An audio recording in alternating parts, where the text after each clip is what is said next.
ഈ ഫിലിമിലേക്ക് ഇതൊരു അത് തന്നെ ജോണർ ഭയങ്കര വ്യത്യാസമാണ്. ഇത്രയും താരനിരങ്ങളുണ്ട്. അപ്പൊ എന്താ അതിന് ഒരു ചലഞ്ചായിട്ട് വന്നത്? അത് തന്നെ ഒരു ചലഞ്ചാണ്. 21 ഗ്രാംസ് ആയിരുന്നു എന്റെ ആദ്യത്തെ സിനിമ. ഓൾമോസ്റ്റ് ഇതേപോലെ തന്നെ വളരെ പ്രത്യേകിച്ച് വലിയ പരിചയങ്ങളും കോണ്ടാക്ട്സും ഒന്നും ഇല്ലാതെ വന്ന് ചെയ്ത സിനിമയാണ് 21 ഗ്രാംസ്. ഇതേപോലെ തന്നെയായിരുന്നു ആദ്യത്തെ 2-3 ദിവസം വളരെ വളരെ ലൈറ്റായിട്ട് തുടങ്ങി. പിന്നീട് ആളുകൾ ഏറ്റെടുത്ത് വേർഡ് ഓഫ് മൗത്തിലൂടെ ഭയങ്കര വിജയ 50 ഡേയ്സ് ഓടിയ അത്യാവശ്യം നന്നായിട്ട് എല്ലാവർക്കും ഇഷ്ടപ്പെട്ടു എന്ന് ഞാൻ മനസ്സിലാക്കിയ സിനിമയുടെ 21 ഗ്രാംസ്. വീണ്ടും ഒരു സേഫ് സോൺ സിനിമയായിട്ട് ഒരു ഇൻവെസ്റ്റിഗേഷൻ ത്രില്ലറോ ഒരു ഡാർക്ക് ഫിലിമോ ചെയ്യേണ്ട എന്നും നമുക്ക് എന്താ പറയാ കംപ്ലീറ്റ്ലി വേറൊരു ജോണർ ട്രൈ ചെയ്യണം. നമുക്ക് എല്ലാവർക്കും എന്റർടൈൻഡ് ആവുന്ന ഒരു ഹാപ്പി ചിൽ മൂഡ് കിട്ടുന്ന ഒരു സിനിമ ചെയ്യണം എന്ന് തന്നെ തീരുമാനിച്ചിട്ട് ആ സാഹസത്തിന് ഇറങ്ങിയതാണ്. അപ്പം അതിന് വേണ്ടിയിരുന്നത് അൺലൈക്ക് 21 ഗ്രാംസ് എനിക്കൊരു സെറ്റ് ഓഫ് ആളുകൾ ആവശ്യമുണ്ടായിരുന്നു. ടെക്നിക്കലിയും in front of the screen, അതായത് ഒരുപാട് നമ്മളുടെ ഈ പെർട്ടിക്കുലർ ജോണർ മനസ്സിലാക്കി ഈ ഡ്രീമിന്റെ കൂടെ നിൽക്കുന്ന ഒരു സെറ്റ് ഓഫ് ആളുകൾ എനിക്ക് ആവശ്യമുണ്ടായിരുന്നു.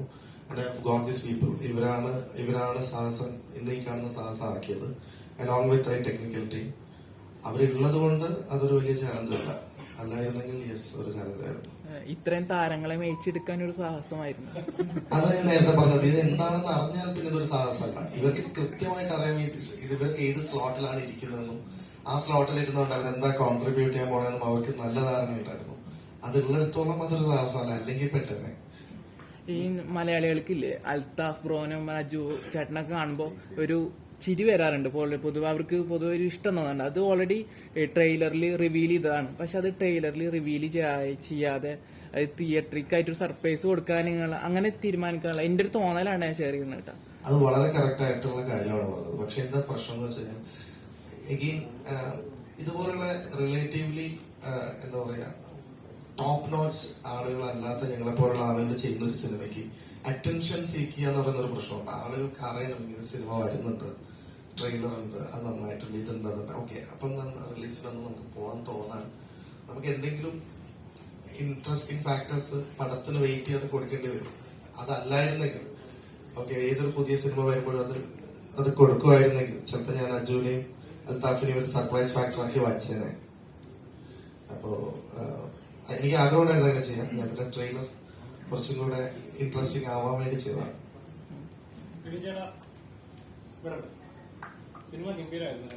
Thank you.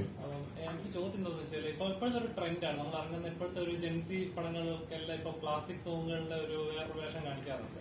ഈ സിനിമയിലും ഇത് കാണിക്കുന്നുണ്ട്. എന്തുകൊണ്ടാണ് ആ ട്രെൻഡ് ഫോളോ ചെയ്തേക്കാമെന്ന് കരുതിയിട്ടാണോ? അല്ല, ഈ പെർട്ടിക്കുലർ സിനിമയിൽ അത് കണ്ടാൽ മനസ്സിലാവും. അത് ഞങ്ങള് ആ സീൻ ഡിസൈൻ ചെയ്ത് തന്നെ അങ്ങനെയായിരുന്നു. ബാക്കി ഒരു യൂഷ്വൽ സീൻ ഷൂട്ട് ചെയ്യുന്ന പോലെയല്ല ആ പെർട്ടിക്കുലർ സീൻ ഷൂട്ട് ചെയ്യുന്നത്. അത് ഉറപ്പായിട്ട് അത് എനിക്ക് ഇഷ്ടപ്പെട്ടിട്ടുണ്ടാവും എനിക്ക് ഉറപ്പാണ്. വേറെ ഒരു സീനാണെങ്കിൽ ഞാൻ ഇഷ്ടപ്പെട്ടോ എന്ന് ചോദിച്ചത് ഇതെന്തായാലും ഇഷ്ടപ്പെട്ടിട്ടുണ്ടാവും. ആ സീൻ ഉണ്ടാക്കിയിരിക്കുന്ന തന്നെ അതൊരു മ്യൂസിക്കലി കമ്പോസ്ഡ് സീനാണ്. ആ മ്യൂസിക്കിൽ തന്നെ കമ്പോസ് ചെയ്തിട്ട് ആ മ്യൂസിക്കിന്റെ ഓരോ പോർഷൻസ് അതിനുവേണ്ടി റീഡിസൈൻ ചെയ്തിട്ട് അതിന്റെ ഇടയിൽ ഡയലോഗ് സെറ്റിനെ ഉണ്ടാക്കിയിരിക്കുന്നത്. അപ്പം അത് ആദ്യം സീൻ ഉണ്ടാക്കിയിട്ട് ഒരു റീമിക്സിലേക്ക് പോയതല്ല. എനിക്ക് അവിടെ വേണ്ടിയിരുന്നത് ഒരു പഴയ റീകോൾ ആയിരുന്നു. അതുകൊണ്ട് ആ പാട്ട് സെലക്ട് ചെയ്തതാണ്. ഈ നരയൻ ചേട്ടനെ ഇത്തരത്തിലുള്ള കഥാപാത്രങ്ങളായിട്ട് മലയാളികൾ കണ്ടിട്ടില്ല. അപ്പൊ എങ്ങനെ നരയൻ ചേട്ടനെ ഈ കാസ്റ്റിലേക്ക് ചൂസ് ചെയ്യാനുള്ള ഒരു കാരണം എന്താണ്? ഒന്നാമത്തെ കാരണം മലയാളികൾ കണ്ടിട്ടില്ല എന്നുള്ളത് തന്നെയാണ്. രണ്ടാമത്തെ കാരണം നരയൻ ചേട്ടന്റെ സേഫ് ആണെന്ന് എനിക്ക് 100% ഉറപ്പായിരുന്നു. ഞാൻ ആദ്യ ദിവസം പോയി കഥ പറഞ്ഞ് തുടങ്ങി ഒരു 2 സീൻ പറഞ്ഞു കഴിയുമ്പോൾ തന്നെ ഞാൻ എന്തോ ഒരു പെർട്ടിക്കുലർ സീൻ ഇങ്ങനെ പുള്ളി മിററിൽ നോക്കിയിട്ട് പുള്ളിയോട് തന്നെ സംസാരിക്കുന്ന ഒരു സീൻ ഇങ്ങനെയാണ് ഇയാളോട് തന്നെ സംസാരിക്കുക എന്ന് പറയുമ്പോൾ പുള്ളി അറിയാതെ അത് പുള്ളിയുടെ മുഖത്ത് വന്നു എങ്ങനെ സംസാരിക്കാം പുള്ളിയൊക്കെ ഇങ്ങ് പറയാൻ തുടങ്ങി. അപ്പോ സെറ്റ്.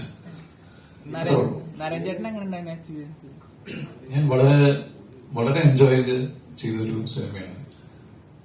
കഥ കേൾക്കുമ്പോൾ തന്നെ വളരെ ഒന്നാമത് ഇങ്ങനത്തെ ഒരു ജോണർ വളരെ റയറാണ്. ഇങ്ങനത്തെ ഒരു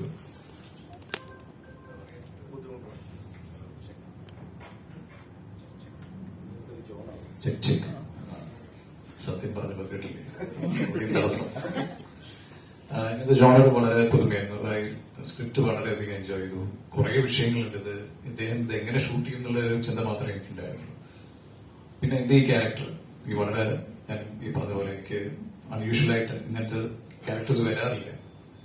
ഈ നാർക്കോട്ടിക്സ് ഓഫീസർ എന്ന് പറഞ്ഞു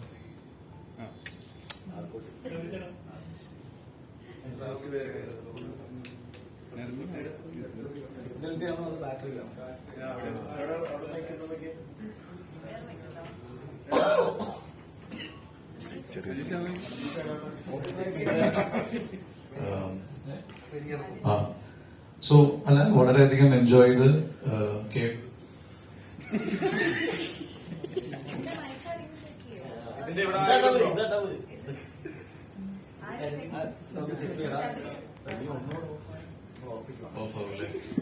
സോ ഇത്രയും വളരെയധികം എൻജോയ് ചെയ്തു. വളരെ ഇൻട്രസ്റ്റിംഗ് ആയി തോന്നി. രാജീവ് നമ്പ്യാർ എന്ന് പറഞ്ഞ ക്യാരക്ടർ കുറെ നാളിന് ശേഷം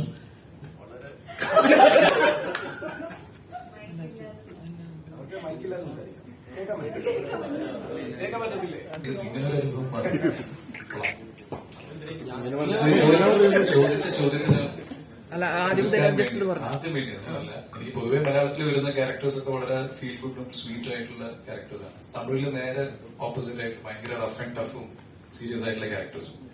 അപ്പൊ ഇതൊന്നും അല്ലാതെ എനിക്ക് ഹ്യൂമർ ഭയങ്കര ഇഷ്ടമാണ്. ബേസിക്കലി എനിക്ക് ഏറ്റവും ഇഷ്ടമുള്ള ജോണറിൽ ഒന്നാണ് ഹ്യൂമർ. ലവ് സ്റ്റോറി ഒക്കെ പോലെ തന്നെ ഹ്യൂമർ. അപ്പൊ അങ്ങനത്തെ ഒരു സംഭവം കിട്ടി കഴിഞ്ഞാൽ ഐ എം വെരി ഹാപ്പി. അപ്പൊ അപ്പോഴാണ് ഡ്യൂട്ടിന് ഈ ക്യാരക്ടറുമായിട്ട് വരുന്നത്. സോ വളരെ എൻജോയ് ചെയ്തിട്ടും പടം ചെയ്യുമ്പോഴും ആക്ട് ചെയ്യുമ്പോഴും ശരി, പടം കാണുമ്പോഴും തിയേറ്ററിൽ പിന്നെ ജനങ്ങളുടെ റെസ്പോൺസ് കാണുമ്പോഴും വെരി ഹാപ്പി. വളരെ സന്തോഷം. രാജീവ് നമ്പ്യാർ ഏറ്റവും ഇഷ്ടപ്പെട്ട ക്യാരക്ടേഴ്സിൽ ഒന്നത്. ശരി, താങ്ക് യു. ഈ കൂട്ടത്തിൽ ഏറ്റവും സീനിയർ ഇപ്പൊ നാരായൺ ചേട്ടനാ.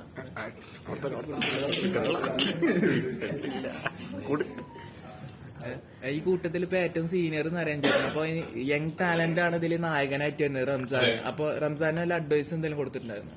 ഞാനോ റംസാൻ ഒന്നാമത് ഇതിന് മുമ്പ് തന്നെ 2-3 സിനിമകൾ ചെയ്തു. മെയിൻ ലീഡായിട്ട് ഇപ്പോഴും സിനിമയാണ് റംസാന്റെ പാർട്ട് വളരെ മനോഹരമായി ചെയ്തു എന്നാണ് ഞാൻ വിശ്വസിക്കുന്നത്. ഞങ്ങൾ എല്ലാവരും തന്നെ. സോ റംസാന്റെ അടുത്ത് സത്യം പറഞ്ഞാൽ പടം കഴിഞ്ഞിട്ട് ഞങ്ങൾ സംസാരിച്ചു. കഴിഞ്ഞ 2 ദിവസം റംസാൻ ചോദിച്ചു തന്നെ പറഞ്ഞു ഒന്നും പറയാനില്ല. കാരണം എന്തെങ്കിലും ഒന്ന് സജഷൻ പറഞ്ഞെങ്കിൽ എന്തെങ്കിലും പ്രശ്നം ഉണ്ടാവും, അല്ലെങ്കിൽ നമുക്ക് പോരാന്ന് തോന്നില്ല. അങ്ങനെ ഒന്നും ഉണ്ടായിരുന്നില്ല. വളരെ മനോഹരമായി ചെയ്തു റംസാനും. പിന്നെ അഫ്കോഴ്സ് റംസാനെ ഡയറക്ട് ചെയ്ത ഡയറക്ടറും പിന്നെ ഇതിന്റെ റൈറ്റിംഗിന്റെ ക്യാരക്ടറും. So Ramzan was very good. Ramzan എങ്ങനെയാണ് ഈ സിനിമയുടെ ഭാഗമാകുന്നത്? അതുപോലെ ഈ ഒരു കഥ കേട്ട് കഴിഞ്ഞപ്പം ലീഡ് റോളാണ് ഒറ്റയ്ക്ക് ഫുൾ ഓഫ് ചെയ്യാന്നുള്ളൊരു കോൺഫിഡൻസ് ഉണ്ടായിരുന്നു. ഞാൻ എനിക്ക് തോന്നുന്നു അവസാനം കാസ്റ്റ് ചെയ്ത ക്യാരക്ടേഴ്സിൽ ഒരാളായിരിക്കും ഞാൻ ഈ സിനിമയിൽ. സോ ഈ സിനിമയുടെ ആദ്യത്തെ 2-3 ദിവസത്തെ ഷൂട്ടിന്റെ സമയത്താണ് ഞാൻ ഈ കഥ കേൾക്കുന്നതും ഈ സിനിമയിലേക്ക് ഇന്നാവുന്നതും. സോ ബേസിക്കലി ഞാൻ ഈ സിനിമയിലൂടെ യെസ് പറയാൻ കാരണം ഈ സിനിമയുടെ സ്ക്രിപ്റ്റാണ്. ഞാൻ ഈ കഥ കേൾക്കുമ്പോഴെനിക്ക് തോന്നിയത് ഇനി ഈ ജോണറിൽ ചിലപ്പോൾ എനിക്ക് പടം വരണമെങ്കിൽ ഒരുപാട് കഴിയണമായിരിക്കും, അല്ലെങ്കിൽ ഇങ്ങനൊരു പടം തന്നെ ഇറങ്ങാൻ ചിലപ്പോൾ കുറച്ച് താമസം എടുക്കും. സോ എനിക്കിത് മിസ് ചെയ്യേണ്ടതെന്ന് തോന്നി. അതുകൂടാതെ നമുക്ക് എന്തുകൊണ്ടും അറിയാം 21 ഗ്രാംസ് എന്നുള്ള ഒരു ബ്യൂട്ടിഫുൾ മൂവിയുടെ ഡയറക്ടറാണ് ഇത് ഡയറക്ട് ചെയ്യാൻ പോകുന്നത്. സോ ഇതൊരു സേഫ് ഹാൻഡ്സിലാണെന്ന് എനിക്ക് കൃത്യമായിട്ടുള്ള ബോധ്യം ഉണ്ടായിരുന്നു. പിന്നെ ചോദിച്ചത് ഇതൊരു ലീഡ് എനിക്ക് ഫുൾ ഓഫ് ചെയ്യാൻ പറ്റുമെന്നുള്ള രീതി ചോദിച്ചു കഴിഞ്ഞാൽ ഇത് സിനിമ കണ്ടവർക്ക് അറിയാം ഇത് എന്നിൽ മാത്രം നിൽക്കുന്ന ഒരു കഥയേ അല്ല. ഇതില് കഥ പറഞ്ഞു പോകുന്നത് എന്നിൽ കൂടി ആണെങ്കിൽ പോലും ഇത് ബൈജു ചേട്ടന്റെയും ബാബു ചേട്ടന്റെയും നാരായൺ ചേട്ടന്റെയും ഇവിടെ ഇരിക്കുന്ന ഹരി തൊട്ട് അപ്പുറത്തേക്ക് ശബരീഷ് ചേട്ടന്റെ വരെ സിനിമയാണ്. സോ എല്ലാവർക്കും ഈക്വലി ഇമ്പോർട്ടൻസ് ഉണ്ടെന്ന് കൃത്യമായിട്ടുള്ള ബോധ്യവും എനിക്കുള്ളത് കൊണ്ടാണ് ഞാൻ ഇവിടെ കമ്മിറ്റ് ചെയ്തത്. കാരണം എനിക്കറിയാം ആസ് ആൻ ആക്ടർ എന്നെ ലീഡ് ചെയ്തൊരു പടത്തിന് ടിക്കറ്റ് എടുക്കാൻ മാത്രം ഒരു പ്രോമിസിങ് ആക്ടർ ഞാൻ ആയിട്ടില്ല എന്ന് എനിക്ക് കൃത്യമായിട്ടുള്ള ബോധ്യമുണ്ട്. ആ ബോധ്യം ഉള്ളിടത്തോളം കാലം ഇപ്പൊ ഞാൻ ശ്രമിച്ചുകൊണ്ടിരിക്കുന്നത് ഓഡിയൻസിന്റെ ഇടയിലോട്ട് ഓക്കെ ഹീസ് ഡൂയിങ് വെൽ എന്ന് കേൾക്കാനാണ്. അതിനുള്ള ശ്രമങ്ങളാണ് ഇപ്പൊ ചെയ്തുകൊണ്ടിരിക്കുന്നത്. സോ അതുകൊണ്ട് തന്നെ ഇതൊരു ഞാനിത് കമ്മിറ്റ് ചെയ്യാൻ കാരണം ഇത്രയും ആർട്ടിസ്റ്റുകളുണ്ട്, കൂടാതെ എല്ലാവർക്കും പെർഫോമൻസ് ചെയ്യാനുള്ള ഈക്വൽ സ്പേസ് ഈ സിനിമകളുണ്ടെന്ന് കൃത്യമായിട്ട് ബോധ്യമുള്ളതുകൊണ്ടാണ്.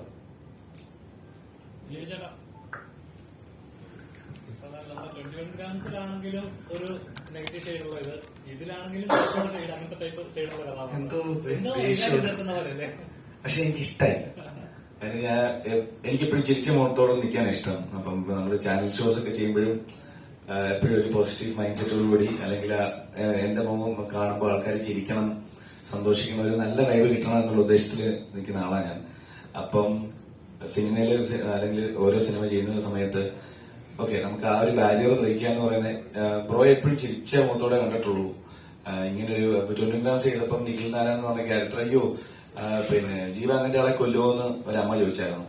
അപ്പൊ ഇതില് ജീവ എന്ന് ആരും പറഞ്ഞില്ല, റോണി എന്ന് പറയുന്നത് കേൾക്കുമ്പം തന്നെ ഭയങ്കര സന്തോഷമാണ്.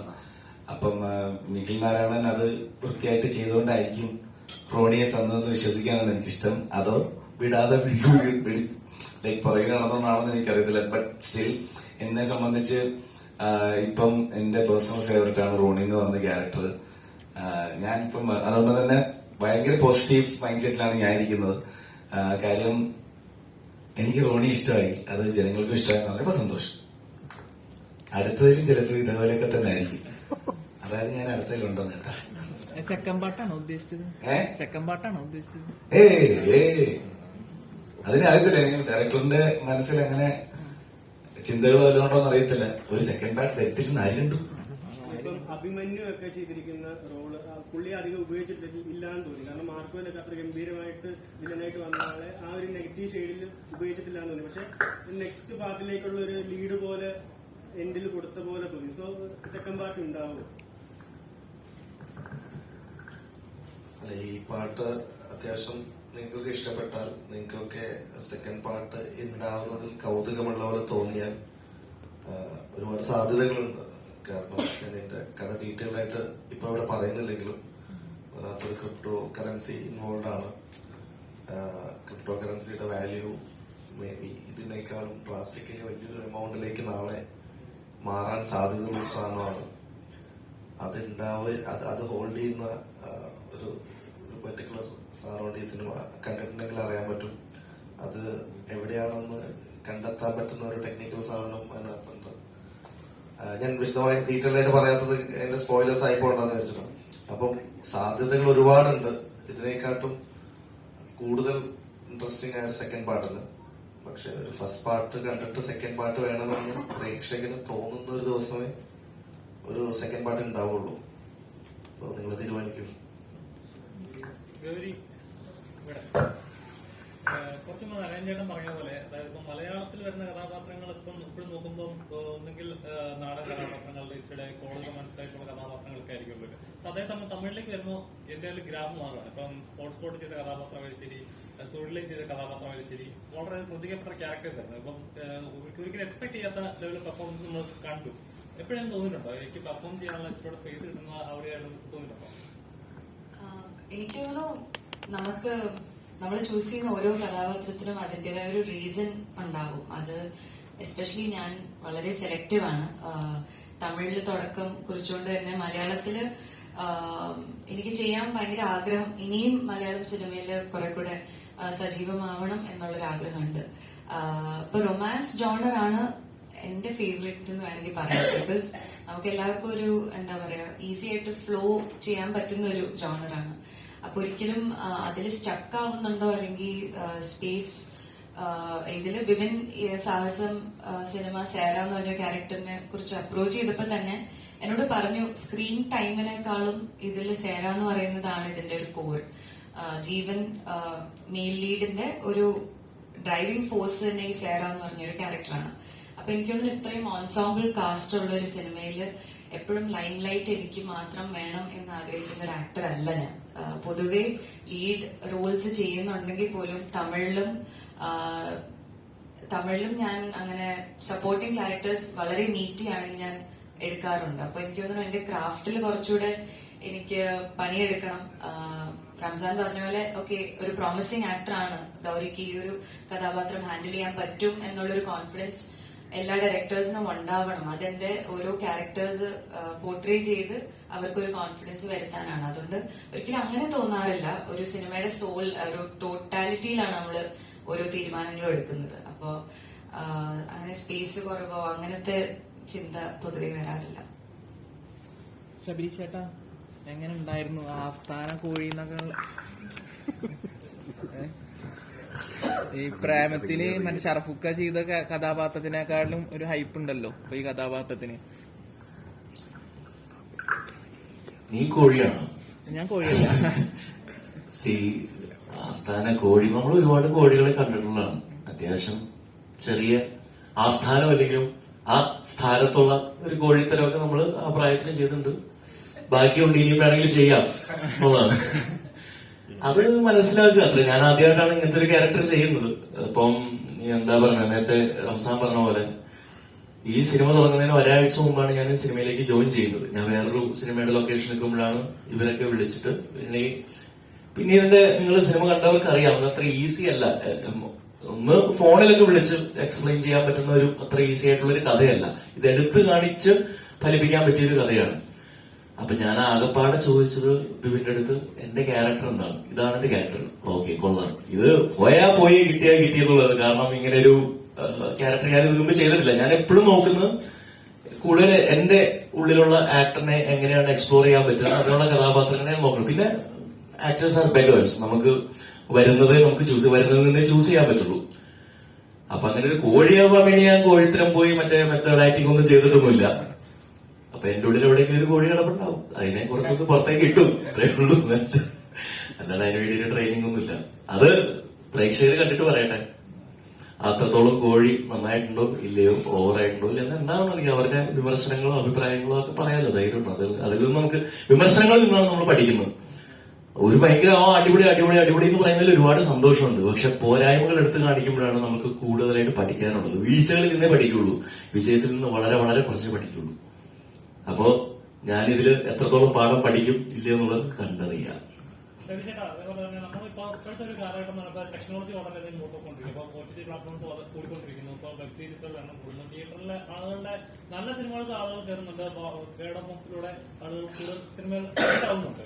എന്റെ ഒരു വിശ്വാസം അങ്ങനെയാണ് സിനിമ ഹിറ്റ് ആവുന്നതാണ്. അതെ, തീർച്ചയായിട്ടും. പിന്നെ അത് തിയേറ്ററിൽ കാണാമല്ലോ. ഞാൻ പറഞ്ഞതെന്ന് വെച്ചാൽ ഇപ്പം ഒരു സിനിമ ഇറങ്ങിയാൽ ഇത്ര ദിവസത്തിനുള്ളിൽ OTT റിലീസ് ആകുമ്പോൾ തിയേറ്ററിൽ എന്തുകൊണ്ട് 150 രൂപ കൊടുത്ത് സിനിമ കാണണം എന്ന് ആളുകൾ ഇപ്പൊ ചിന്തിച്ചു തുടങ്ങി. ആളുകൾ കൂടുതൽ ചിന്തിച്ചു തുടങ്ങി. അപ്പം ശരിക്കും ഒരു സിനിമയുടെ തിയേറ്റർ വാല്യൂ എന്നുള്ള ഒരു മൂല്യം നഷ്ടപ്പെട്ടോന്നുണ്ടോ? അത് ട്രിക്കി ആയിട്ടുള്ളൊരു ചോദ്യമാണ്. അറിഞ്ഞൂടാ, നമ്മളിപ്പം എല്ലാം വീട്ടിലേക്ക് എത്തുന്ന ഒരു കാര്യമാണ്. ഭക്ഷണം വീട്ടിലേക്ക് എത്തുന്നു, ഊബർ ഉണ്ട്, വണ്ടി വീട്ടിലേക്ക്, എല്ലാം വീട്ടിലേക്ക് എത്തിച്ച് എല്ലാം വീട്ടിലേക്ക് അണ്ണാക്കിലേക്ക് കൊടുത്തോണ്ടിരിക്കുന്ന കാലമാണിത്. അപ്പോ സിനിമയും അങ്ങനെ ആയിക്കൊണ്ടിരിക്കുകയാണ്. അതിൽ തിയേറ്ററിന്റെ മൂല്യം കുറയുന്നുണ്ടോ എന്ന് വെച്ചാൽ ഡ്യൂറേഷൻ കുറയുന്നുണ്ട്. പണ്ട് 100 ദിവസം, 150 ദിവസം, 250 ദിവസം എന്റെ അടുത്തുള്ള തിയേറ്റർ, അതായത് ഞാൻ വടക്കൻ പറവൂർ എന്ന് പറഞ്ഞ സ്ഥലത്താണ് ജനിച്ചു വളർന്നത്. അതിന്റെ അടുത്ത് എനിക്ക് റിലീസ് സെന്റേഴ്സ് ഉണ്ടായിരുന്നത് കൊടുങ്ങല്ലൂർ, പിന്നെ അല്ലെങ്കിൽ എറണാകുളത്തേക്ക് വരണം. കൊടുങ്ങല്ലൂർ നിന്ന് 10 കിലോമീറ്റർ അപ്പുറത്തായിരുന്നു. അപ്പൊ അവിടെ മുഗൾ എന്ന് പറഞ്ഞ തിയേറ്റർ ഉണ്ടായിരുന്നു, ഇന്നതൊരു മാളായി മാറി. അപ്പൊ അവിടേക്ക് പോകുമ്പോ അവര് ഇത് മെമന്റോസ് ഇങ്ങനെ വെച്ചിട്ടുണ്ടാവും. അപ്പൊ ഇങ്ങനെ തെങ്കാശപ്പെടണം 250 ദിവസം, ചിത്രം ഇത്ര ദിവസം, അങ്ങനെ ഒരുപാട് മെമന്റോസ്. അത് ആ കാലം കഴിഞ്ഞു. അത് ഇനി ഉണ്ടാകുമോ എന്ന് എനിക്ക് അറിഞ്ഞൂടാ. അല്ലെങ്കിൽ ഈ OTTs എല്ലാം ചത്തു തൊലയണം, എന്നാൽ പിന്നെ അങ്ങനെയുള്ള ഒരു കാലം വരും. അത് സംഭവിക്കില്ലോ എന്ന് എനിക്ക് അറിഞ്ഞൂടാ. അത് സംഭവിക്കാനുള്ള സാധ്യത വളരെ കുറവാണ്. കാരണം ഇതിൽ നിന്ന് നമ്മൾ അടുത്ത ടെക്നോളജിയിലേക്കാണ് നമ്മൾ പോകാൻ പോകുന്നത്. അപ്പം തിയേറ്ററിന്റെ മൂല്യത്തിന് ആ ഡ്യൂറേഷൻ കുറെ ഉണ്ടാവും. പക്ഷെ അന്ന് 200 ദിവസം ഓടുന്നതിന്റെ കാശ് ഇന്ന് ചിലപ്പോൾ 50 or 75 ദിവസത്തിൽ നമുക്ക് കിട്ടും. കാരണം ടിക്കറ്റിന്റെ റേറ്റ്സ് മാറി, എല്ലാം മാറി, അത് സെന്റേഴ്സ് കൂടി. പണ്ട് കേരളത്തിലൊരു മാക്സിമം പോയിരിക്കുന്ന 45-50 സെന്റേഴ്സ്, റിലീസിംഗ് സെന്റേഴ്സ് ഉണ്ടാവും. ഇന്ന് അങ്ങനെയല്ല. ഇന്ന് നമ്മൾക്ക് സാഹസത്തിന് എത്ര സെന്റേഴ്സ് ഉണ്ട് റിലീസ്? 130 സെന്റേഴ്സിൽ റിലീസ് ഉണ്ട്. അപ്പൊ ആ വ്യത്യാസമുണ്ട്. അപ്പൊ അത് മൂല്യം, ഡ്യൂറേഷൻ എന്തായാലും കുറഞ്ഞിട്ടുണ്ട്. പിന്നെ നമ്മള് ചില പടങ്ങളൊക്കെ നമ്മൾ ഇറങ്ങുമ്പോൾ തന്നെ OTT ആയിട്ട് സൈൻ ചെയ്തിട്ടാണ് ഇത്ര ദിവസം കഴിഞ്ഞ് OTTയിലേക്ക് വരുന്നത്. അത് കഴിഞ്ഞും തിയേറ്ററിൽ ഓടിക്കുന്നുണ്ട് ആ സിനിമ, പക്ഷെ അതിൽ കഥയില്ല എന്നുള്ളതാണ്. അതേപോലെ തന്നെ ഒരു ആർട്ടിസ്റ്റിനെ സംബന്ധിച്ച്, ഒരു കലാകാരനെ സംബന്ധിച്ച് ആ കല ആളുകളിലേക്ക് എത്തിക്കഴിഞ്ഞാൽ അത് അംഗീകരിച്ചു കഴിഞ്ഞാൽ അതാണ് ഏറ്റവും വലിയ അംഗീകാരം. തീർച്ചയായും. അപ്പം പക്ഷെ പലപ്പോഴും നമ്മളിപ്പോ നടക്കുന്ന ഒരു കാര്യം നോക്കി വെച്ചാൽ അർഹതയുള്ളവർ അംഗീകാരമില്ല, അംഗീകാരം കിട്ടുന്നതിന് വേണ്ട അർഹതയുണ്ടെന്നുള്ള സംശയമാണ്. അപ്പം എപ്പോഴേലും അങ്ങനെ തോന്നിയിട്ടുണ്ടോ? ആരും ഉദ്ദേശിച്ചത് ഇപ്പോഴത്തെ നാഷണൽ അവാർഡ് അനൗൺസ് ചെയ്തല്ലോ. അപ്പൊ പ്രേക്ഷക മനസ്സുകളിൽ നാഷണൽ അവാർഡ് എനിക്ക് അറിഞ്ഞൂടാ. പണ്ട് തൊട്ടേ ആണെന്നുണ്ടെങ്കിലും നമ്മുടെ ഭാഗത്ത് നിന്ന് ചിന്തിക്കുമ്പോ കറക്റ്റ് ആയിട്ടുള്ള നാഷണൽ അവാർഡാണ് അയാൾക്ക് കിട്ടിയത് നമ്മൾ വിചാരിക്കും. അപ്പുറത്ത് നിൽക്കുന്നവർ അങ്ങനെ ആയിരിക്കില്ല ചിന്തിക്കുന്നത്. നമ്മളിപ്പം ഇത്തവണത്തെ നാഷണൽ അവാർഡ്, എനിക്ക് ഉദ്ദേശിച്ച ചോദ്യത്തിന്റെ ഇത് മനസ്സിലായി. ഇതിൽ രാഷ്ട്രീയത്തിൽ ഇത് പണ്ടോട്ടേ ഉണ്ട്. നമ്മൾ ഇന്ന് പെട്ടെന്ന് ഇത് മെയിഞ്ഞാന്നുണ്ടായിട്ടുള്ള ഒരു കാര്യമൊന്നുമില്ല. അതില് എല്ലാ അവാർഡ്സിന്റെ പുറകിലും പ്രത്യേക അജണ്ടകൾ, എല്ലാ അവാർഡ്സിന്റെ പുറകിലും ഞാൻ മനസ്സിലാക്കിയിടത്തോളം ഏറ്റവും വലിയ അവാർഡ് എന്ന് പറയുന്നത് ഒരു പ്രേക്ഷകൻ, സാധാരണ ഒരു പരിചയമില്ലാത്ത ഒരാള് റോട്ടിൽ കൂടി ഇറങ്ങി നടക്കുമ്പോൾ മോനെ പടം കണ്ടു അടി, അതിനേക്കാൾ വലിയൊരു അവാർഡില്ല. ഞാനത് ഒരുപാട് അനുഭവിച്ചിട്ടുള്ള ഒരാളാണ്. ഫസ്റ്റ് പടത്തിൽ പ്രേമത്തിൽ തന്നെ അതിനേക്കാൾ വലിയൊരു അവാർഡില്ല. ബാക്കി എന്ത് അവാർഡാണെന്നുണ്ടെങ്കിൽ അത് പ്രഹസനം മാത്രമാണ്, including national award, state awards and what ever that. അതിന് ഓക്കെ, അതിലൊരു കളറും ഗ്ലാമറും ഒക്കെ ഉണ്ട്, ഇല്ലെന്ന് ഞാൻ പറയുന്നില്ല. പക്ഷെ അതല്ല മെയിൻ ആയിട്ടുള്ള കാര്യം. അതിനേക്കാൾ വലുതാണ് ജനങ്ങളുടെ വായിൽ നിന്ന് വരുന്ന അഭിപ്രായം. നരേൻ ചേട്ടാ, രാജുവേട്ടന്റെ അടുത്ത സുഹൃത്താണ് നരേൻ ചേട്ടൻ. ഇപ്പൊ എല്ലാരും രാജുവേട്ടൻ നാഷണൽ അവാർഡ് അനൗൺസ് ചെയ്തപ്പോ രാജുവേട്ടന്റെ ഫിലിം ആടുജീവിതമാണ് കൂടുതലായിട്ട് ചർച്ച ആവുന്നത്. നരേൻ ചേട്ടൻ കണ്ടിട്ടുണ്ടാവും. ആടുജീവിതത്തിന്റെ പേരിൽ ഒരു അവാർഡ് പോലും കൊടുത്തിട്ടില്ല. അതൊരു ഭയങ്കര സർപ്രൈസിങ് ഫാക്ടർ ആയിരുന്നു. അത് നമുക്കാർക്കും വലിയ സന്തോഷമുള്ള കാര്യമല്ലായിരുന്നു. എന്ത് ചെയ്യാനാ? അല്ല, നിങ്ങൾ തമ്മിൽ സംസാരിച്ചിട്ടുണ്ടായിരുന്നോ? അല്ല, ഇതിനെ കുറിച്ച് സംസാരിച്ചില്ല. കാരണം അങ്ങനത്തെ ഒരു സമയത്ത് ഞാൻ വിളിച്ചെന്ത് പറയാനാണ്. അപ്പോ പിന്നീട് ഒരിക്കൽ സംസാരിക്കുന്നതിനെ പറ്റി നീ പറഞ്ഞ പോലെ ഇത് ഇപ്പോ മാത്രമല്ല, എനിക്ക് തോന്നുന്ന 90s എനിക്ക് ഓർമ്മ. ഇപ്പോഴും ചില അവാർഡ്സ് ഒക്കെ തരുമ്പോൾ നമുക്ക് തോന്നും ഇത് ഇങ്ങനെ ഇയാൾക്ക് കിട്ടി, അല്ലെങ്കിൽ ചിലർ അതൊക്കെ അതിന് വേറെ പല കാര്യങ്ങളും നമുക്കറിയാത്ത കാര്യങ്ങളായിരിക്കും. അത് ജസ്റ്റ് ഫോളോയിങ് ഇവൻ ആവും, അത്രയും. അത് പിന്നെ ഈ പറഞ്ഞ പോലെ ഓരോരുത്തരുടെ പെർസ്പെക്റ്റീവാണ് നമുക്ക് തോന്നുന്നത്. നമുക്ക് നമ്മൾ ചിന്തിക്കുന്നത് ശരിയും നമ്മൾ വിശ്വസിക്കുന്നു. അപ്പോ ചേട്ടാ, ഇപ്പൊ ഉർവശി മാം വളരെ ശക്തമായ ഒരു നിലപാടാണ് അതിൽ എടുത്തത്. കാരണം ഒരാളുടെ അഭിനയം അളക്കാനുള്ള അളവുകൾ ഇവിടെയാണെന്നാണ് ചോദിച്ചത്. അപ്പൊ 2, 3, 4 വ്യക്തികൾ ചേർന്ന് തീരുമാനിക്കുന്നതല്ലല്ലോ ഒരാളുടെ. നിങ്ങളല്ലേ ചോദിക്കേണ്ടത്, നമ്മളല്ലോ. നിങ്ങൾ മീഡിയ ആയിട്ടുള്ള നിങ്ങളാണ് അത് ചോദിക്കേണ്ടത്. നിങ്ങൾ ചോദിച്ചിട്ടുള്ള അതിന് ഉത്തരം കണ്ടെത്തണം. പല നിഗമനങ്ങളും എടുക്കുന്നത് തെറ്റുകളാണ്. ഉറപ്പായിട്ടും എപ്പോഴും തോന്നിയിട്ടുണ്ട്. എനിക്ക് തന്നെ 1-2 സംഭവങ്ങൾ ഉണ്ടായിട്ടുണ്ട്. എനിക്ക് ചില പലതിലും സംസാരിച്ച് ഇതിന് പെർഫോമൻസിന് ഫിലിം ഫെയർ നിങ്ങൾ കാണുന്നൊക്കെ പറഞ്ഞ് ബൊക്കെ വരെ കൈ കിട്ടി. പിന്നെ സോറി നിങ്ങൾക്കല്ല എന്ന് പറഞ്ഞ് കൈ എടുത്തിട്ട് ഭയങ്കര സർപ്രൈസ്. അപ്പൊ ഇതൊക്കെ നമ്മൾ അനുഭവിച്ചു. ഇതൊക്കെ അതാണ് പറഞ്ഞത്. അതിനെക്കുറിച്ച് നമ്മൾ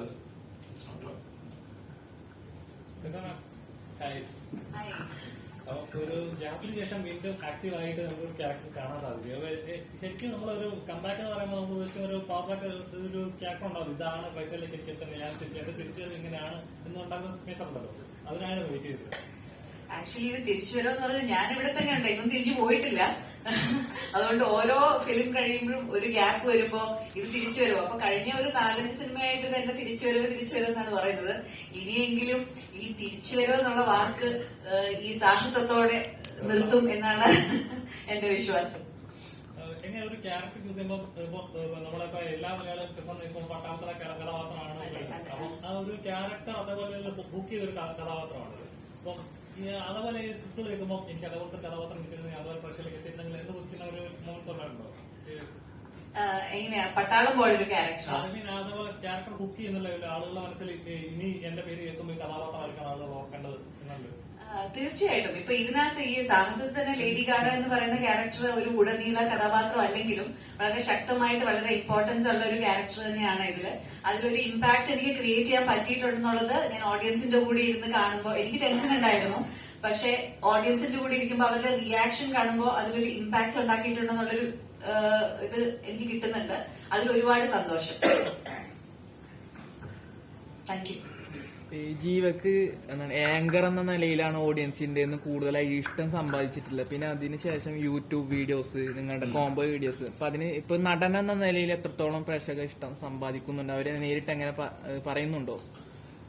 അറിയത്തില്ല ബ്രോ, അതെങ്ങനെയാണ് അവരത് എന്നോട് എക്സ്പ്രസ് ചെയ്യുന്നതെന്നുള്ളത് അത് പഠിച്ചുകൊണ്ടിരിക്കുന്ന ഒരു പ്രോസസ്സിലാണ് ഞാൻ. ഓരോ സിനിമ എങ്ങനെ കാണുന്നത്. സിനിമയാണ് നമ്മുടെ കുഞ്ഞുനാൾ മുതൽ നമ്മുടെ ആഗ്രഹവും നമ്മുടെ ലക്ഷ്യമൊക്കെ അതായിരുന്നു. എപ്പോഴും പറഞ്ഞു ഞാൻ ആക്സിഡന്റൽ ആങ്കറാണ്, പക്ഷെ ഞാനത് ഏറ്റവും എൻജോയ് ചെയ്യുന്ന ഒരു പ്രൊഫഷനാണ്. ഒരു സൈഡില് സിനിമ ആണ് എപ്പോഴും ആഗ്രഹം, എപ്പോഴും ഇഷ്ടം അതാണ്. നല്ല നല്ല ക്യാരക്ടർ റോൾസ് ചെയ്യുക. നമ്മുടെ ഇന്റർവ്യൂസിൽ പറയായിരുന്നു ഈ പ്രോസസ്സ് നമുക്ക് വഴങ്ങുമോ എന്നുള്ളത് അറിയണം. നമ്മളൊരു ആക്ടറായിട്ട് അല്ലെങ്കിൽ ഒരു ആർട്ടിസ്റ്റ് ആയിട്ട് ജനങ്ങൾ അക്സെപ്റ്റ് ചെയ്യുമോ, നമുക്ക് ഈ പ്രോസസ്സ് വഴങ്ങുമോ എന്നുള്ളൊരു ആ ഒരു അവസ്ഥയിലാണ് ഞാൻ. അപ്പൊ കിട്ടുന്ന ക്യാരക്ടേഴ്സ് അങ്ങനെ ചൂസ് ചെയ്യാനൊന്നും ഒരുപാട് ഓപ്ഷൻസ് ഇല്ല. നമുക്ക് വരുന്ന ക്യാരക്ടേഴ്സ് ചെയ്യുക എന്നുള്ളതാണ് ഇപ്പൊ എന്റെ മുമ്പിൽ നിൽക്കുന്ന ഓപ്ഷൻ. കാര്യം ഈ സിനിമ അത്ര ഇഷ്ടമാണ്. ഓരോ ക്യാരക്ടർ ചെയ്യുമ്പോഴും അത് എന്നെ കൊണ്ടാവുന്ന വിധം നന്നാക്കാൻ ശ്രമിക്കുക. അത് അത് കണ്ടിട്ട് പിന്നെ സത്യസന്ധമായ ഫീഡ്ബാക്സുകൾ പറയുക.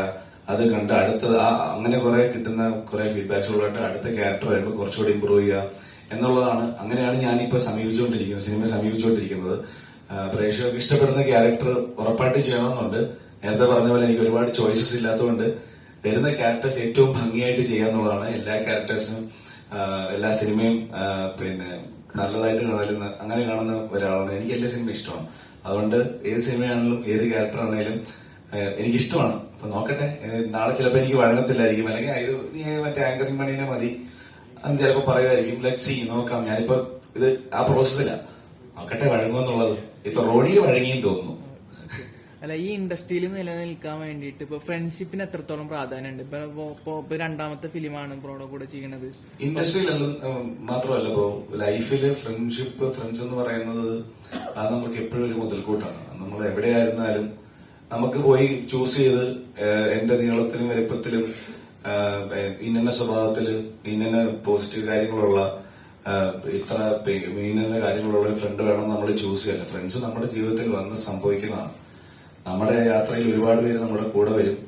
നമ്മുടെ കൂടെ യാത്ര ചെയ്യുന്നവർ നമ്മുടെ കൂടെ യാത്ര ചെയ്തുകൊണ്ടിരിക്കും. നമ്മൾ നന്നായാലും നമ്മൾ മോശമായാലും അവർ നമ്മുടെ കൂടെ ഉണ്ടാവും. ഫ്രണ്ട്സിനെ ഞാൻ അങ്ങനെയാണ് ആഗ്രഹിക്കുക. അത് ഇപ്പൊ ഏത് ഫീൽഡാണെങ്കിലും അതിനെ ഏറ്റവും നല്ല രീതിയിൽ ഉപയോഗിക്കാൻ പറ്റുന്ന ഒരു സ്പേസ് ആണ് സിനിമ എന്ന് പറയുന്നത്. നല്ല സൗഹൃദങ്ങളിൽ നിന്ന് ഒരുപാട് നല്ല സിനിമകൾ ഉണ്ടായിട്ടുണ്ട്. എത്രയോ സിനിമകൾ ഉണ്ടായിട്ടുണ്ട് നല്ല സൗഹൃദങ്ങളിൽ നിന്ന്. ഈ സൗഹൃദത്തിൽ നിന്നും അങ്ങനെ ഒരുപാട് നല്ല സിനിമകൾ വരട്ടെ എന്ന് ഞങ്ങൾ ആഗ്രഹിക്കുന്നുണ്ട്. കാര്യം ഈ സാഹസത്തിന്റെ 10 ദിവസത്തെ ക്ലൈമാക്സിൽ അവിടെയാണ് ഞങ്ങളെല്ലാവരും ഒരുമിച്ച് കൂടുന്നത്. ഞങ്ങൾ ഒരുമിച്ച് ഒരു ലക്ഷ്യമാണ്. സാഹസം എന്ന് പറഞ്ഞ സിനിമയ്ക്ക് വേണ്ടിയിട്ട് ഞങ്ങൾ ഒരുമിച്ച് വർക്ക് ചെയ്യാണ്. അവിടെ തുടങ്ങിയാണ് ഞങ്ങളുടെ ഫ്രണ്ട്ഷിപ്പ്. ഞങ്ങൾ എവിയിരിക്കുന്ന എല്ലാവരും ഞങ്ങൾക്ക് ഇപ്പൊ എല്ലാവരും അങ്ങോട്ടും ഇങ്ങോട്ടും നന്നായിട്ട് അറിയാം. ഒരു കുടുംബം പോലെയാണ്. എല്ലാവരും നന്നായി കാണുമെന്ന് ആഗ്രഹിക്കുന്നവരാണ് എല്ലാവരും ഇരിക്കുന്നത്. അപ്പം ഇന്ന ആളുടെ ക്യാരക്ടർ നന്നായി എന്ന് ഒരു പ്രേക്ഷകന്റെ അടുത്തുനിന്ന് കിട്ടുമ്പോൾ പപ്പന്റെ അടിപൊളി എന്ന് പറയുമ്പോൾ നമുക്ക് കിട്ടുന്നൊരു സന്തോഷം വേറെയാണ്. അതേപോലെ തന്നെ ലുട്ടൻ അടിപൊളി എന്ന് പറയുമ്പോൾ ലുട്ടന്റെ കൗണ്ടർ ഏൽക്കുമ്പോൾ അത് അതിന്റെ മൊത്തത്തിൽ ചെയ്തു വരുമ്പോൾ നമുക്ക് അത്രയും സന്തോഷമാണ്. ഇത് ഫ്രണ്ട്ഷിപ്പിൽ അങ്ങനെ വർക്ക് ചെയ്തൊരു സിനിമയാണ്. അല്ലെങ്കിൽ ഈ പറഞ്ഞ പോലെ ഞങ്ങൾ പാതിരാത്രി രാത്രി 7 മണി മുതൽ രാവിലെ 7 മണി വരെ ഒരു മടിയില്ലാതെ ആ ഫ്രണ്ട്ഷിപ്പിന്റെ ബലത്തിലാണ് നമ്മൾ ഏറ്റവും ഇഷ്ടപ്പെടുന്ന ഈ മേഖലയായ സിനിമയ്ക്ക് വേണ്ടിയിട്ട് വർക്ക് ചെയ്തിട്ടുള്ളത്. ഹരി ബ്രോ നേരത്തെ കോട്ടായിടുന്നുണ്ട് അറിയാം. അല്ല, ചോദ്യമല്ല, ബോറടിക്ക് തന്നെ. എങ്ങനെയുണ്ട് എക്സ്പീരിയൻസ്? എങ്ങനെയുണ്ട് വേറെ ടീമിന്റെ കൂടെ അല്ല എക്സ്പീരിയൻസ് എങ്ങനെയുണ്ട് ചോദിക്കാം. നല്ല എക്സ്പീരിയൻസ് ആയിരുന്നു. ഇവിടെ എല്ലാരും വളരെ സൗഹൃദപരമായാണ് ഷൂട്ടിന് നമ്മൾ എൻജോയ് ചെയ്തൊരു ഷൂട്ടായിരുന്നു. അത് ഭയങ്കര നല്ല രസമായിരുന്നു. ഇതിനു മുൻപ് നിവിൻ പോളിയുടെ ഒക്കെ ഒപ്പം ഫ്രണ്ടായിട്ട് അല്ലെങ്കിൽ കോളേജ് മീറ്റ് ആയിട്ടൊക്കെ അഭിനയിച്ച് ഈ സാഹസത്തിലേക്ക് വരുമ്പോൾ എൻ്റയർലി ഒരു നെക്സ്റ്റ് ജനറേഷൻ തന്നെയാണ്, ലൈക്ക് ജെൻസി കൈൻഡ് ഓഫ് പിള്ളേരാണ്. ഇതിനു മുൻപ് കാവുംകൂടി ഷാപ്പിലൊക്കെ ഭയങ്കര റോ ആയിട്ടുള്ള ക്യാരക്ടറൊക്കെയാണ് ചെയ്യുന്നത്. ഇതിലേക്ക് വരുമ്പോൾ കൂക്കി കൈൻഡ് ഓഫ് സംഭവം ചെയ്യാൻ അതപ്പോ എങ്ങനെ ഉണ്ടായിരുന്നു? ഒന്ന് ജനറേഷൻ എന്ന് പറഞ്ഞത് ഈ പ്രായം കുറവുള്ള ആൾക്കാർ എന്നുള്ള അർത്ഥത്തിലാണ്. പക്ഷെ ഒരു ജനറേഷൻ ഗ്യാപ്പ് ഇല്ല എന്നുള്ളതാണ് ഞാൻ മനസ്സിലാക്കിയത്. ഇപ്പൊ ഏറ്റവും പ്രായം കുറഞ്ഞ ആൾക്കാർ ഇതില് കാർത്തിക്കും ഹരിയും ആയിരിക്കും. അവര് 20-22 വയസ്സുള്ള ആൾക്കാരാണ്. പക്ഷെ ഒരു ജനറേഷൻ ഗ്യാപ്പ് ഇല്ല. അതുകൊണ്ട് വളരെ എളുപ്പമായിരുന്നു കാര്യം. പിന്നെ അത് മാത്രമല്ല, ഇപ്പൊ നമ്മള് പ്രേമത്തിന് ശേഷം ഒരുപാട് ആക്ടേഴ്സ് അതിന് വന്നിട്ടുണ്ട്. ഇപ്പൊ തണ്ണീർമത്തൻ ഞാൻ അഭിനയിച്ചിട്ട് സിനിമയാണ്. അതിൽ നിന്ന് ഒരുപാട് പേര്, മാത്യൂസ്, നസ്ലി തൊട്ടുള്ള അനശ്വര, അതിനുശേഷം മമിത വന്നു. ഇവരെല്ലാവരും എന്നെക്കാളും ഏജ് കുറഞ്ഞിട്ടുള്ള ആക്ടേഴ്സ് മാത്രമേ കണക്കിലെടുക്കുന്നുള്ളൂ. പക്ഷെ ഒരു ജനറേഷൻ ഗ്യാപ്പ് വന്നിട്ടില്ല. അത് വരുന്ന സമയത്ത് അത് കുറച്ചും കൂടി സീനിയേഴ്സ് ആയിട്ടുള്ള ആക്ടേഴ്സിന്റെ അടുത്ത് ചോദിച്ചു കഴിഞ്ഞാൽ അവർക്ക് വന്നിട്ടുണ്ടാവാം. അതായത് ഞാൻ സ്കൂളിലൊക്കെ പഠിക്കുന്ന സമയത്ത് നിറഞ്ഞു നിന്നിരുന്നത്. ഇപ്പം ഇതിന് തൊട്ടും ഞാൻ ധീരൻ എന്ന് പറഞ്ഞ സിനിമയിൽ അഭിനയിച്ചിരുന്നു. അതില് ജഗദീഷ് ചേട്ടൻ, അശോകൻ ചേട്ടൻ, സുധീഷ് ചേട്ടൻ, മനോജ് കെ ജെ, അങ്ങനെ തുടങ്ങിയിട്ടുള്ള ആൾക്കാർ, അവർക്ക് ഒരു ജനറേഷൻ ഗ്യാപ്പ് ഫീൽ ചെയ്തിട്ടുണ്ടായിരുന്നു. ഇൻ ടേംസ് ഓഫ് ആക്ടിങ്ങിനെ കുറിച്ച് തന്നെ പറയാം. ഒരു ആക്ടിങ് സ്റ്റൈലിൽ മാറിയിട്ടുണ്ട്, ഒരു പ്രസന്റേഷനിൽ മാറി, ടെക്നോളജിയിൽ മാറിയിട്ടുണ്ട്. ആ ഒരു വ്യത്യാസം പ്രേമത്തിന് ശേഷം ഇന്നിവിടെ നിൽക്കുമ്പോൾ ഈ പ്രായത്തിലുള്ള ആക്ടേഴ്സിനൊപ്പം നിൽക്കുമ്പോൾ ഫീൽ ചെയ്യുന്നില്ല. അത് വന്നിട്ടില്ല എന്നുള്ളത് തന്നെയാണ് സത്യം. പിന്നെ എന്താണ് പ്രാവിൻകൂടെ കുറിച്ച് എന്താ ചോദിച്ചത്? അത് ഭയങ്കര റോ ആയിട്ടുള്ളൊരു അത് പടം തന്നെ അങ്ങനെയല്ലേ. കാരണം ശ്രീരാജ് എന്ന് പറഞ്ഞ പടത്തിന്റെ ഡയറക്ടറിനെ ഞാൻ വർഷങ്ങളായിട്ട് അറിയാവുന്നതാണ്. ഒരുപാട് വർഷങ്ങളായിട്ട് സിനിമ ഓണാക്കാൻ വേണ്ടി നടക്കുന്ന ഒരു ആളായിരുന്നു ശ്രീരാജ് എന്ന് പറഞ്ഞാൽ. ആ പടം തന്നെ വളരെ റോ ആയിട്ടുള്ള എല്ലാവരുടെയും ക്യാരക്ടേഴ്സ് അങ്ങനെയല്ലേ. ഒരു കള്ള് ഷാപ്പാണ് പ്രാവിൻകൂട് ഷാപ്പ് എന്ന് പറഞ്ഞാൽ. കള്ള് ഷാപ്പിൽ നടക്കുന്ന ഒരു ഇൻസിഡന്റ് ആണ് ആ പടത്തിന്റെ മെയിൻ ഹൈലൈറ്റ് എന്ന് പറയുന്നത്. അപ്പൊ അതില് ശ്രീരാജ് എന്റെ ക്യാരക്ടറുണ്ട്, തോട്ടബിജു എന്ന് പറഞ്ഞ ക്യാരക്ടർ എന്ന് പറയുമ്പോൾ അയാൾ നാട്ടിലെ ഒരു ഗുണ്ടയാണ്. അയാള് ഇതൊക്കെ ഓടിക്കുന്ന വണ്ടിയൊക്കെ ഓടിക്കുന്ന ഒരു ഡ്രൈവറാണ്. പക്ഷെ എങ്കിലും നാട്ടിൽ അത്യാവശ്യം ഗുണ്ടായസൊക്കെ കാണിച്ച് ഒരുപാട് കേസൊക്കെ ഉള്ള ഒരു ക്യാരക്ടറാണ്. ജയിലൊക്കെ കയറിയിട്ടുള്ള ഒരു ക്യാരക്ടറാണ്. ഒറ്റ നോട്ടത്തിൽ ഒരു കള്ള് ഷാപ്പിൽ ഡെയിലി വൈകുന്നേരം ഒരു 4-5 കുപ്പി കള്ള് കുടിക്കുന്ന ഒരാളുടെ ലുക്ക് വേണം, മറ്റും ഭാവം വേണം. ഇതൊക്കെയായിരുന്നു എനിക്ക് തന്നിരുന്ന ഒരു ഇത് എന്ന് പറഞ്ഞാൽ. ഞാൻ എല്ലാ ദിവസവും അതിന് വേണ്ടി ഞാൻ കള്ളു കുടിക്കുന്ന ഒരാളല്ല. ഒരു ഗ്ലാസ് കള്ളു കുടിച്ചാൽ തന്നെ ഞാൻ അപ്പൊ തന്നെ ഛർദ്ദിക്കും, സത്യമായിട്ട് പറഞ്ഞാണ്. എനിക്കിപ്പോ അതെ. അപ്പം അതിലെല്ലാ ക്യാരക്ടേഴ്സും ഇപ്പൊ സൗദിന്റെ ക്യാരക്ടർ എടുത്തു നോക്കൂ, ശിവജിത്തിന്റെ ക്യാരക്ടർ, അങ്ങനെ എല്ലാവരുടെ ക്യാരക്ടേഴ്സും അവിടെ എല്ലാവരും വളരെ റോ ആയിട്ടുള്ള ഒരു ക്യാരക്ടറാണ്. അത് ഭയങ്കര ഒന്നാമത് നമ്മളെ ആശാമാരോടൊപ്പമാണ്. പ്രേമത്തിന് ശേഷം അമ്പുക്കയുടെ പ്രൊഡക്ഷൻസ് ഇത് ഷൈജുക്ക, സൗബിനുണ്ട്, ബേസിലുണ്ട്, അങ്ങനെ ഒരു കൂട്ടം നമ്മുടെ ആശാമാരും അണ്ണന്മാരും, ചെമ്പൻ ചേട്ടനുണ്ട്. അത് വളരെയധികം എൻജോയ് ആയിട്ടുള്ള ഒരു പടമാണ്. അത് അതിനെ കുറിച്ച് അത്രേ പറയാനുള്ളൂ.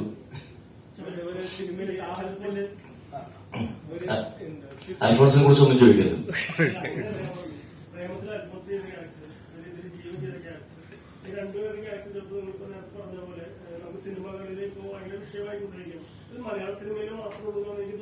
എന്താ വിഷയം അങ്ങനത്തെ വിഷയമല്ല ഞാൻ പറഞ്ഞത്. ലഹരിയുടെ ഉപയോഗം കാണിക്കുന്നതിനെ കൂടുതലായിട്ട് പറയുന്നു. അപ്പൊ നമുക്ക് സിനിമകളുടെ ഒരു കണ്ടന്റ് ആളുകളിലേക്ക് എത്തിക്കുമ്പോൾ അങ്ങനത്തെ ക്യാരക്ടറുകളൊക്കെ വേണ്ട സിനിമകൾ എന്നാണ് ഞാൻ ചോദിക്കുന്നത്. പക്ഷെ തീർച്ചയായിട്ടും വേണം. അതൊരു ക്യാരക്ടറാണ്. ലഹരിയുടെ ഉപയോഗം കാണിക്കുന്നു എന്ന് നിങ്ങൾ പറയുന്നു. പക്ഷെ ഈ ക്യാരക്ടേഴ്സോ ഈ സിനിമയുടെ പുറകിലുള്ള ആൾക്കാരോ ലഹരി വിൽപ്പന നടത്തുന്നില്ല. ഇവിടെ ലഹരി ഇവിടെ പടരുന്നുണ്ടെന്നുണ്ടെങ്കിൽ അതിന് ഈ സിനിമയിലെ ആക്ടേഴ്സോ, ഈ സിനിമയല്ല, ഇതൊക്കെ എത്ര ലഹരിയൊക്കെ. നിങ്ങൾ സീസൺ എന്ന് പറഞ്ഞ സിനിമ കണ്ടിട്ടില്ലേ? ഇല്ലേ? എത്ര വർഷം പഴയുള്ള സിനിമയാണ്. അതിൽ നമ്മൾ ലഹരി ചർച്ച ചെയ്യുന്നുണ്ടല്ലോ. അതിന്റെ മെയിൻ ഹൈലൈറ്റ് തന്നെ അതാണല്ലോ. ഞാൻ ചോദിച്ചത് അങ്ങനെയല്ല. അപ്പൊ അങ്ങനത്തെ ക്യാരക്ടറുകൾ ഇപ്പൊ മലയാളികൾ മാത്രമേ ഇതിലേക്ക് വിമർശിക്കുള്ളൂ. ഇപ്പൊ ഈ പറയുന്ന ഹിന്ദി സിനിമകളിലായാലും തമിഴ് സിനിമകളിലായാലും ഇംഗ്ലീഷ് സിനിമകളിലായാലും കൊറിയൻ സിനിമകളിലൊക്കെ എല്ലാവരും കാണുന്നത്. തെലുങ്ക് സിനിമകളിലായാലും വിമർശിക്കപ്പെടുന്നില്ല. ഇല്ല, മലയാളികൾ മാത്രം വിമർശിക്കുള്ളൂ. അത് പ്രബുദ്ധതയുടെ ഭാഗമായിട്ട് നിങ്ങൾ കരുതിയാണ്. സംവിധായകരുടെ എഴുത്തുകാരന്റെ ആ ഒരു സിനിമയുടെ ഈ പറയുന്ന കണ്ടന്റ് വരുമ്പോ അത് അതിനൊരു നഷ്ടബോധം വരിക, സിനിമയ്ക്ക് നഷ്ടമല്ലെന്ന് ഇങ്ങനത്തെ ക്യാരക്ടർ ഇങ്ങനത്തെ ക്യാരക്ടേഴ്സ് ഇനിയും വരും. ഇത് ആരൊക്കെ എങ്ങനെ കിടന്ന് വിമർശിച്ചാലും എന്തൊക്കെ രീതിയിൽ പറഞ്ഞു കഴിഞ്ഞാലും ഇനിയും വരും തീർച്ചയായിട്ടും. ഇപ്പോ ഏറ്റവും കൊട്ടിഘോഷിച്ചിട്ടുള്ള, അതായത് മലയാള സിനിമയുടെ ഒരു മഹാത്ഭുതം എന്ന് പറഞ്ഞ ഒരു സിനിമയാണ് ദൃശ്യം. അതായത് വേൾഡ് വൈഡ് ആയിട്ടാണ് അതിന്റെ റൈറ്റ്സ് ഒക്കെ പോയിരുന്നത്. ചൈനയിലേക്ക് പോയി, ഒരുപാട് സ്ഥലത്ത് പോയി, ഇന്ത്യയിൽ തന്നെ പല ഭാഷയിൽ പോയി. ഇതിന്റെ പ്രധാന ഒരാളെ കൊന്നു അത് മറയ്ക്കുന്നതാണോ വലിയ ഹീറോയിസ് എന്ന് പറഞ്ഞ് ചോദിച്ചു കഴിഞ്ഞാൽ അങ്ങനെയല്ലല്ലോ അതിനെ കാണണ്ടേ. ഓക്കെ, ജനാധിപത്യപരമായിട്ട് ഒരാളെ കൊന്ന് ഒഴിച്ചു മൂടി അത് ഒളിപ്പിക്കുന്നത് ശരി, തെറ്റ് തന്നെയാണ്. പക്ഷെ ഒരു സിനിമയിൽ ഒരു കഥയിൽ നമ്മളത് കാണുമ്പോൾ അത് അങ്ങനെയാക്കി എടുക്കുക. അങ്ങനെയാക്കി എടുത്തു ഇവിടെയുള്ളവര്. വിമർശിക്കുന്നവർക്ക് വിമർശിക്കാം. വിമർശിക്കുന്നവർ എന്തർത്ഥത്തിലാണ്, എന്ത് ഉദ്ദേശത്തിലാണ് വിമർശിക്കുന്നത് നമുക്ക് അറിഞ്ഞുകൂടാ. അതുകൊണ്ട് അവർ വിമർശിക്കട്ടെ. പക്ഷെ ഇനിയും ഇങ്ങനെയുള്ള ക്യാരക്ടേഴ്സ് വരും. ഇനിയും ഡ്രഗീസ് ആയിട്ടുള്ള ക്യാരക്ടേഴ്സ് വരും. ഇനിയും കുടിയന്മാരായിട്ടുള്ള ക്യാരക്ടേഴ്സ് വരും. അതിന് നമുക്ക് സർട്ടിഫിക്കേഷൻ ഉണ്ട്. നേരത്തെ ഞാൻ പറഞ്ഞത് തെറ്റിപ്പോയി. 16+ ആണെന്നുള്ളത് 13+ ആണ്. അപ്പൊ ആ ഏജിന്റെ താഴേക്കുള്ള കുട്ടികളെ തിയേറ്ററിലേക്ക് കൊണ്ടുവരാണ്ടിരിക്കേണ്ട ഉത്തരവാദിത്വം ആരുടെയാ? അത് ഈ സിനിമയിലുള്ള ആൾക്കാരുടെ അല്ല, അത് ആ വീട്ടിലുള്ള പാരന്റ്സിന്റെ ഉത്തരവാദിത്വമാണ്. പക്ഷെ ഇങ്ങനെയുള്ള ക്യാരക്ടേഴ്സ് ഇനിയും വരും. ചിലപ്പോ എനിക്ക് കിട്ടിക്കഴിഞ്ഞാൽ ഞാനും ചെയ്യും. അത്രേ എനിക്ക് പറയാനുള്ളൂ. അതിന്റെ അർത്ഥം എനിക്ക് ഉത്തരവാദിത്വം ഇല്ല എന്നല്ല. എന്റെ ജോലി എന്ന് പറഞ്ഞു കഴിഞ്ഞാൽ സിനിമയിൽ അഭിനയിക്കുക എന്നുള്ളതാണ്. എനിക്ക് കിട്ടുന്ന കഥാപാത്രത്തിനെ എനിക്ക് ഇഷ്ടപ്പെടുക എന്നുണ്ടെങ്കിൽ നല്ല രീതിയിൽ ചെയ്ത് ഫലിപ്പിക്കുക എന്നുള്ളതാണ് എന്റെ ഇത്. അതിന് നാട് നന്നാക്കുക, ഇവിടെ ഒരു കിനാശേരി ഉണ്ടാക്കുക എന്നുള്ള ഒരു ഉത്തരവാദിത്വം എനിക്കില്ല, സത്യമായിട്ടും ഇല്ല. അത് രാഷ്ട്രീയ പ്രവർത്തകർക്കുള്ളതാണ്. നന്ദി, നമസ്കാരം. അതുപോലെ സാഹചര്യത്തിൽ ഒരു സ്വിഫ്റ്റ് കാർ ഓർഡർ ചെയ്തത് ഉപയോഗിച്ചിട്ടുണ്ട്. ഇത് സിനിമയ്ക്ക് വേണ്ടി അങ്ങനെ ചെയ്തതാണോ അത് വേറെ ആരുടെയും വണ്ടിയാണോ? അതിന്റെ ഒരു ഐഡിയ ആരുടെ? സിനിമയ്ക്ക് വേണ്ടി എങ്ങനെ ചെയ്തതാണ്? അങ്ങനെ ഒരു പെപ്പി മൂഡ് കിട്ടാൻ വേണ്ടിയിട്ട് ഞങ്ങളൊരു കാറ് ഓൾട്ടർ ചെയ്ത് അങ്ങനെ ആക്കി സിനിമയ്ക്ക് വേണ്ടി തന്നെ ഉണ്ടാക്കിയതാണ്. അത് മാത്രമല്ല അതിനകത്ത് ഉപയോഗിച്ച യെല്ലോ കാറ് മാരുതി 800, ബബീഷ് ചേട്ടന്റെ വണ്ടി, ഇക്കോ, പിന്നെ ഈ ഓൾട്ടർ ചെയ്ത ഈ റെഡ് വണ്ടി, ഇതൊക്കെ സിനിമയ്ക്ക് വേണ്ടി അങ്ങനെ ഉണ്ടാക്കിയതാണ്. എന്നെക്കാട്ടും വലിയ വണ്ടിപ്രാന്തന്മാർ ഉള്ളത് കൊണ്ട്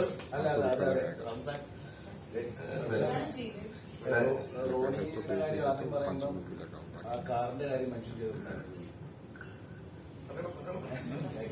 അല്ല, റോണിയുടെ കാര്യം ഈ പറഞ്ഞ പോലെ ഈ കൂട്ടത്തിൽ ഏറ്റവും ആദ്യം ഈ സിനിമ പിന്നെ സംസാരിച്ച ഒരാളാണ്. അങ്ങനെ ഒരു ഭാഗ്യം എനിക്ക് കിട്ടിയിട്ടുണ്ട്. റിലീഷേട്ടനെ വീടെ കൂടി ഇരുന്ന് ഇങ്ങനെ പരിപാടി ഉണ്ടോ നമ്മളെ പയ്യ ഇങ്ങനെ എഴുതി തുടങ്ങുന്നുണ്ട്, അപ്പൊ ഇതിൽ ഇങ്ങനെ കാര്യങ്ങളൊക്കെ ആണ്. അപ്പൊ ഈ കഥയുടെ ഇതിന്റെ സ്ക്രിപ്റ്റിന്റെ ഓരോ പ്രോസസ്സിങ്ങിന് ഇടയ്ക്ക് ബാംഗ്ലൂരിൽ നിന്ന് അദ്ദേഹം നമ്മളെ കാണാൻ നാട്ടിലേക്ക് വരുമ്പോൾ നമ്മൾ സംസാരിക്കുമായിരുന്നു. അന്ന് ക്ലിയർ കട്ടായിട്ട് എങ്ങനെയാണ് ഇത്, ഈ പാട്ട് എവിടെയാണ്, അവിടെ ഇന്ന പാട്ട് വരും, ഇവിടെ ഈ കാറിൽ ഇന്ന ആള് വരും, നമുക്ക് ഇങ്ങനത്തെ ഒരു കാറാണ് വേണ്ടത്, അങ്ങനെ ക്ലിയർ കട്ട്. ഒരു വണ്ടിപ്രാന്തൻ എന്ന് സ്വയം പറയത്തില്ലെങ്കിലും ഒരു ക്യാരക്ടറിന് വേണ്ട എല്ലാ like cars, come to cars, ഇന്ന കാറിൽ വന്നാൽ രസമായിരിക്കും, ഇന്ന കാറിലാണ് വരേണ്ടത്, അതിന് ഇങ്ങനെ ഒരു കളറായിരിക്കണം, അങ്ങനെ എല്ലാ കാര്യങ്ങളിലും കൃത്യമായ വ്യക്തതയുള്ള ഒരാളാണ് ബിബി. പിന്നെ ഒരു കാർ എന്തൂസിയാസ്റ്റ് റംസാൻ ഇരിപ്പുണ്ട്. ആദ്യം കാർ ഇഷ്ടമല്ലാത്ത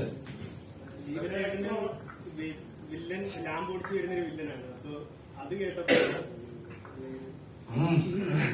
ഏത് വീട് അത് എന്നോട് ഇങ്ങനെ പറയടാ, ത്രൂ ഔട്ട് അല്ല, റോണി എന്ന് പറഞ്ഞ ക്യാരക്ടറാണ്. അത്യാവശ്യം നമുക്ക് പെർഫോം ചെയ്യാനുണ്ട്. ഒരു നല്ല ഒരു നീറ്റ് അറിയാൻ നിനക്ക് പോർട്രേ ചെയ്യാൻ പറ്റും. വേറെ ഒന്നുമില്ല, ഒരു 2 ഷോട്ട് ഞാൻ നിനക്ക് തരും ഈ സിനിമയില് എന്ന് പറഞ്ഞു. അത് സിനിമ കണ്ടവർക്ക് അറിയാം, അല്ലെങ്കിൽ സിനിമ കാണാൻ പോകുന്നത് നിങ്ങൾ അതാണ് എനിക്ക് കിട്ടിയ വിവിന്റെ ഗിഫ്റ്റ് എന്ന് പറയുന്നത്. അത് ഞാൻ എന്റെ ലൈഫിലെ ആദ്യത്തെ 48 ഫ്രെയിംസ് ആയിരുന്നു. ഞാനത് ഓരോ തവണ ഇവരൊക്കെ പറയും നമുക്ക് ഫസ്റ്റ് ഹാഫ് കഴിഞ്ഞ് തിയേറ്റർ വെച്ചിട്ട്, അപ്പൊ ഫസ്റ്റ് ഹാഫ് കഴിഞ്ഞാലും ബോഡി കയറാന്ന് പറയും. അപ്പൊ ഞാനിവരോടൊക്കെ പറയും എന്തിനാ ഫസ്റ്റ് ഹാഫ് ആക്കുന്നേ, നമുക്ക് ആദ്യം മുതലേ കാണാം. അപ്പൊ ആദ്യം എന്റെ സീൻ കാണാൻ ഇപ്പോഴും എനിക്കത് ഓരോ തവണ കാണുമ്പോഴും എനിക്ക് ഇഷ്ടമായി. നേരത്തെ പോലെ ഇഷ്ടമായി. ചരിത്രമാണ് മലയാള സിനിമയുടെ ചരിത്രത്തിൽ തന്നെ ഇത്രയും എക്സ്പെൻസീവ് ആയിട്ടുള്ള ഒരു എൻട്രി ഒരു വിഷയം കിട്ടിയിട്ടില്ല. അങ്ങനല്ല മറ്റേ അങ്ങനെയാണെങ്കിൽ ഞാൻ അതാ അത് നേരത്തെ പറഞ്ഞില്ലേ, സിനിമ സ്വപ്നം കണ്ട് മാവേലിക്കരെന്ന് ഇറങ്ങിയ ഒരു പയ്യനെ സംബന്ധിച്ചിടത്തോളം കിട്ടാവുന്ന ഏറ്റവും വലിയ എൻട്രികളിലൊന്നാണിത്. അതെനിക്ക് വിവിയാണ് തന്നത്. ഞാൻ കഴിഞ്ഞ ദിവസം പറഞ്ഞു thank you so much for that. അതെന്ന് ഞാൻ പറഞ്ഞേ, റോണി എന്റെ പേഴ്സണൽ ഫേവറേറ്റ് ആണ്. അതെന്നും അങ്ങനെ ഉണ്ടാവും.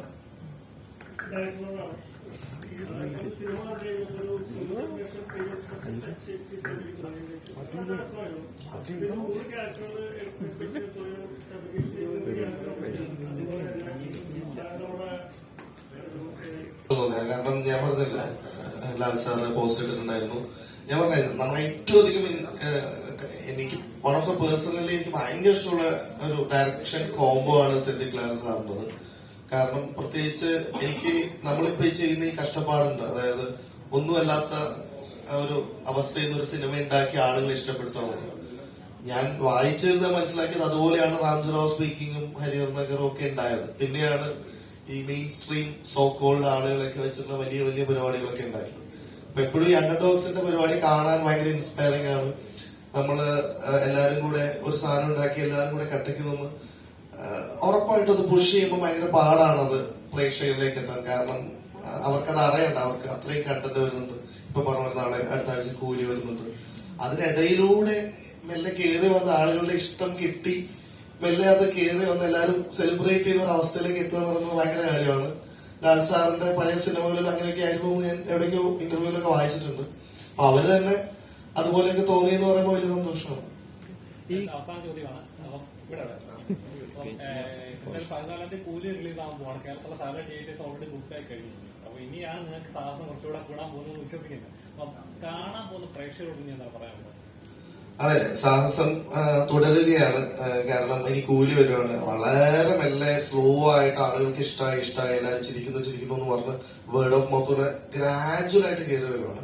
ആ ഒരു ഗ്രാജുവലി കയറി എല്ലാവരും എത്താനുള്ള സമയം നമ്മൾ എടുത്തില്ല. ഒരു 4 ദിവസം കൂടി കഴിഞ്ഞാൽ ഒരു വലിയ ഒരു തിരമാല അടിക്കാൻ പോവാണ്. അപ്പം ഉറപ്പായിട്ടും സോഷ്യൽ മീഡിയ വാളുകളും എല്ലായിടത്തും കൂലിയാണ് ചർച്ച ചെയ്യപ്പെടുക എന്ന് ഞങ്ങൾക്ക് നന്നായിട്ട് അറിയാം. ഉറപ്പായിട്ടും നമ്മൾ പിടിച്ചു വെക്കും, അതും അതിജീവിക്കും. ഈ സാഹസം നമ്മൾ മറികടക്കും എന്ന് തന്നെയാണ് വിശ്വസിക്കുന്നത്. കാരണം എന്തൊക്കെ വന്നാലും മലയാളി പ്രേക്ഷകന് പേഴ്സണൽ ആയിട്ട് പറയാൻ, ഞങ്ങളുടെ സിനിമ എന്ന് പറയാൻ, ഒരു സിനിമയായിട്ട് ചിരിക്കാൻ പറ്റുന്ന, എന്റർടൈൻ ആവാൻ പറ്റുന്ന എല്ലാ സാധനങ്ങളും ഇതിനകത്ത് ഉണ്ട് എന്ന് കഴിഞ്ഞ 2 ദിവസത്തെ ചിരിയിൽ നിന്ന് ഞങ്ങൾക്ക് ഉറപ്പായിട്ടുണ്ട്. അപ്പൊ അതുകൊണ്ട് തന്നെ ഞങ്ങൾ അതിജീവിക്കും, ഉറപ്പായിട്ട് അതിജീവിക്കും. എന്തായാലും അതിജീവിക്കട്ടെ, സുഖമായിട്ട് മാറട്ടെ, രണ്ടാം ഭാഗം ഉണ്ടാവട്ടെ. Thank you very much. Thank you.